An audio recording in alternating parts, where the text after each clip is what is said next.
किसी ने क्या खूब कहा है कि 100 किताबों को पढ़ने से अच्छा है कि किसी एक किताब को अच्छे से समझ के पढ़ें। और ये बात बिल्कुल प्रैक्टिकल भी है। ठीक वैसे ही जीवन में आप चाहे कोई भी काम करो, आप तब तक उस काम में सफल नहीं होंगे जब तक कि आप उस काम को समझ के ना करें, क्योंकि समझदारी के बिना सफलता संभव है ही नहीं। समझदारी ये एक ऐसी शक्ति है जो इंसान को भगवान बना दे। समझदारी का अर्थ है परिस्थितियों को समझने की शक्ति और उसके अनुरूप अपनी क्षमताओं के अनुसार कार्य करने की योजना। किसी भी लक्ष्य को पूरा करने के लिए सबसे पहले उसकी रणनीति यानी कि योजना तैयार करनी पड़ती है, और योजना बिना समझदारी की बनती ही नहीं। एक समझदार व्यक्ति किसी भी काम को करने से पहले उसका योजना तैयार करता है, फिर उस काम को करता है, और सही मायने में सफलता ऐसे ही लोगों को मिलती है। आज का ये वीडियो बहुत ही इम्पोर्टेंट होने वाला है। ये वीडियो हर वो स्टूडेंट के लिए इम्पोर्टेंट है जो 8-8 घंटे, 10-10 घंटे, 12-12 घंटे पढ़ते हैं लेकिन कुछ याद नहीं होता, और यदि याद होता भी है तो अगले दिन या तुरंत भूल जाते हैं। आज के बाद ये प्रॉब्लम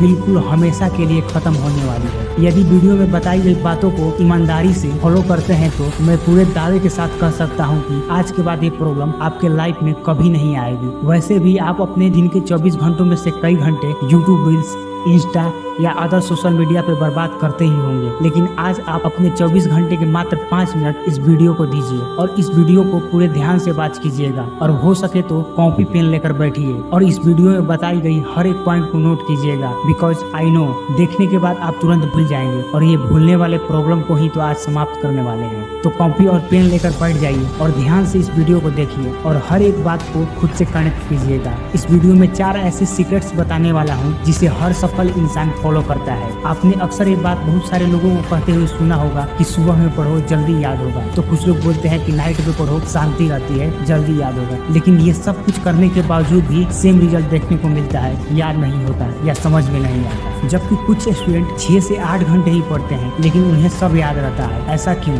दोस्तों, 2 तरह की मेहनत होती है। एक होता है बेहोश होकर मेहनत करना और दूसरा होता है होश आवाज के साथ मेहनत करना। इन दोनों बातों में ना आसमान जमीन का अंतर है। बेहोशी मेहनत वो मेहनत है जिसमें आप मेहनत तो कर रहे हैं लेकिन उसका कोई लाभ नहीं। जैसे आप जिम तो जा रहे हैं लेकिन बॉडी नहीं बन रही है। आप पढ़ाई तो कर रहे हैं लेकिन समझ में कुछ नहीं आ रहा है, रटे जा रहे हैं। 8 घंटे, 10 घंटे, 20-20 घंटे लगातार पढ़े जा रहे हैं लेकिन माइंड में कुछ बैठ नहीं रहा है। दिमाग खाली के खाली पड़ा है। ऐसा क्यों? क्योंकि आप जो कुछ भी पढ़ रहे हैं उसका माइंड से कनेक्शन है ही नहीं। और दूसरा होता है होश हवास में मेहनत करना। वो मेहनत जिसमें आप 5 से 6 घंटे ही पढ़ रहे हैं लेकिन आपने जितना पढ़ा वो सारा दिमाग में बैठ गया। फॉर एग्जाम्पल, एक आदमी 5 रोटी खाता है और एक ऐसा आदमी है जो 10 रोटी खाता है।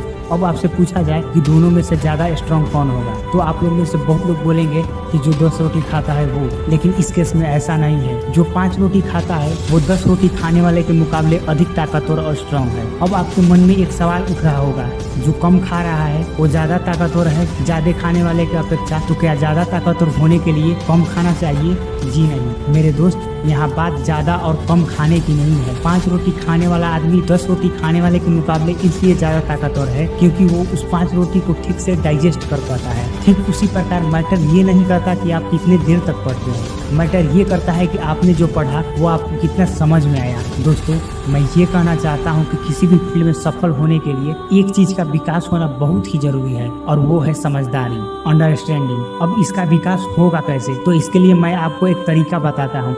आज जितने भी लोग अपने अपने फील्ड में सफल हैं वो सब ये काम करते हैं। आप जब भी पढ़ाई करें तो ये 4 काम जरूर करें। Number 1 observation, number 2 simplification, number 3 application and last number 4 practice. Suppose date आज आप 6 घंटे पढ़ने वाले हैं तो उसमें से 5 घंटे पढ़ाई करो और बाकी के बचे 1 घंटे में ये 4 काम करो। Observation, simplification, application and practice. आप ऑब्जर्व करो, देखो कि अभी तक आपने क्या पढ़ा। उसके बाद सिंप्लीफिकेशन, सपोज दैट आज आपने न्यूटन्स लॉ के बारे में पढ़ा, अब आप उसको अपने सरल भाषा में आसान तरीके से खुद से सोच कर लिखिए। इसके बाद एप्लीकेशन, सपोज दैट आज आपने न्यूटन के 3रे नियम के बारे में पढ़ा और आपने जाना कि प्रत्येक क्रिया के लिए एक समान और विपरीत प्रतिक्रिया होती है। अब आपने जो भी जाना न्यूटन्स लॉ के बारे में इसको अप्लाई कीजिए। एंड लास्ट प्रैक्टिस, अपने रूटीन के अनुसार डेली या वीकली उसका प्रैक्टिस कीजिए। ऐसे ही आप कोई भी चीज को लगातार 21 से 90 दिन तक कीजिए, क्योंकि आप किसी भी काम को लगातार 21 दिन तक करते हैं तो धीरे धीरे आपकी आदत बन जाती है, और किसी भी काम को लगातार 90 दिन तक करते हैं तो आपकी दिनचर्या बन जाती है। इसके बाद आपका अंडरस्टैंडिंग लेवल बिल्कुल हाई हो जाएगा। आप कोई भी टॉपिक को तुरंत और आसानी से समझ पाओगे और हमेशा के लिए याद होगा।